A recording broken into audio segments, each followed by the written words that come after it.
What's up, ladies and gentlemen, boys and girls? Your boy, TheDreadMan, is back, and happy belated 4th of July. Hopefully everybody got their fill of food and alcohol this past 4th of July weekend. You can continue to enjoy yourselves. Anyway, I want to give you guys my fan movie review of Marvel's Ant-Man and the Wasp. Basically, a direct sequel and follow-up to the first Ant-Man movie, and this takes place after the events of Civil War. Now, me personally, I've been seeing a whole bunch of movie reviews on YouTube and, blog sites and online, Rotten Tomatoes, movie critics. Basically, a whole bunch of online movie critics. And this, along with every other movie that I decide to review, I always take it with a grain of salt because I go to see it myself. Because the thing is, I review movies on a different curve than what the average movie reviewer or average, movie goer reviews movies on. I see things different than, a lot of people. So, for me, without nitpicking, reaching, or overanalyzing, this movie for me did what it was supposed to do. This movie, sold me on what it's supposed. I got what I needed to get out of it, just based off these couple of things. Because this movie for me was supposed to show what happened after the events of Civil War. Shows pretty much introducing the Wasp into the MCU. And more character development for Hank Pym, and we get to see more about his past and how it connects to the overall MCU. Now, like I said, as I mentioned, this picks up after Civil War, where Scott Lang is on house arrest. Don't worry, I'm not going to get into deep spoiler territory. I might save that for another video.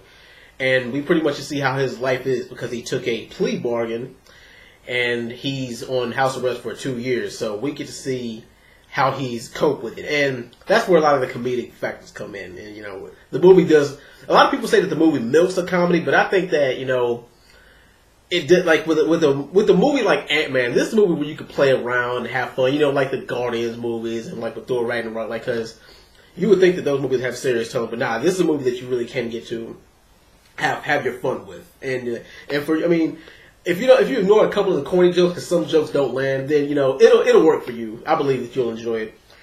Now, Ghost, the main villain of the movie. A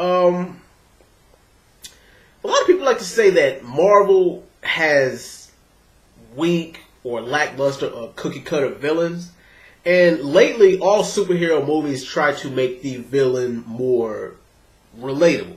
They try to humanize the villain. And the thing is, sometimes it works, sometimes it doesn't. Because you know how some, villains in movies are evil just for the sake of being evil. And then other times, they will give the villain a tragic backstory to where you can see, oh, they're a bad guy. Oh, they're a bad person. But I see where they're coming from. If I had this happen to me in my past, I'd probably be the same way too. And that's fine. Like I said, it works for some villains.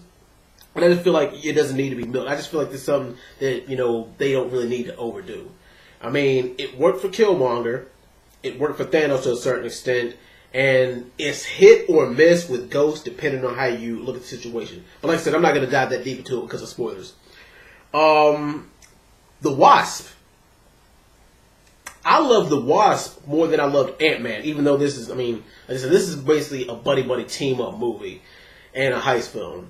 I love the Wasp in this movie. She got her moments to shine even more so than Ant-Man.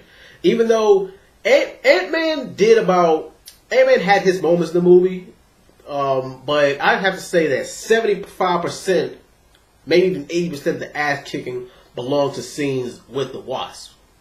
Because, come on, she's the one who helped train Scott Lang into being the Ant-Man in the first place. And you get to learn more about the alternate dimension known as the quantum realm, and I would love to see how this plays into the bigger picture of the MCU going forward, because it was even hinted at and mentioned in Doctor Strange how there's different dimensions, there's different realms, there's different planes of existence outside of our own. You got the 9 realms, where Thor is, or where the Thor movies take place. You got the dark dimension where Doctor Strange takes place, and then you got the quantum realm where they use the Pym particles to go subatomic to go into another plane of existence where our perception of time and space doesn't exist. But yeah, and Michael Douglas's character, Hank Pym, I like what they did with him because he's not just a filler character. He had his own art too, and you get to see more about his past. Especially if you're a casual moviegoer and not a hardcore comic book fan, then you know how then you would know how his past really is. But they do it in a modern kind of way where it'll make sense in the modern world to where it fits perfectly into the MCU. The supporting characters, Luis, he brings the funny. T.I., he brings the funny. That's pretty much it for the supporting cast. Flaws that this movie had. This movie had a couple of flaws. Like I said, the comedy is good, but you don't really want to overdo it. Like, the story itself is okay, but the thing is, you won't really miss too much of it. And by miss too much of it means, like, you know, there's some details that you might have to go back and look at the other movie, but some details, like, okay, it was like, that has nothing to do with the main story of the Marvel Universe. This movie does not connect to the big picture. Well, this part of the story doesn't really connect to the big picture of the Marvel Universe. And it does revolve around, like I said, this is a heist film, so it does revolve around, most of the action scenes revolve around like one or two big objects that you, or not artifacts, but one or two big things that, you know, that characters play football with that are very important objects. And the movie, the way that the movie ends, I mean, of course it ends on a funny note, and there's two post-credit scenes, one which is very important, and the other one is just for comic relief. But, let's see. So now for my overall rating of the movie. Action, I'll give action an 8. Comedy, I'll give it a 9. Story, I'll give it a 7. Acting, 8.5. Let's see, special effects, give that an 8.5. Overall, I would give Ant-Man and the Wasp an 8 out of 10. But, I mean, I'm not, like I said, I'm opinions are like a-holes. Everybody got one. This movie did what it was supposed to do for me, and I'm satisfied with it. Nothing more, nothing less. But I am interested to see how, you know, the Marvel movies are going to go forward, and how Ant-Man leads to the next couple of Marvel movies. I want to talk more about it, but I don't want to dive into spoiler territory. But if you've seen it, let me know what you think of it, and also be courteous to people who have not seen the movie yet, because I don't want to, like I said, I don't want to do any spoilers. But anyway, I'm out, guys. Let me know what you thought of this movie, if you've seen it, and I will see you next time. Peace.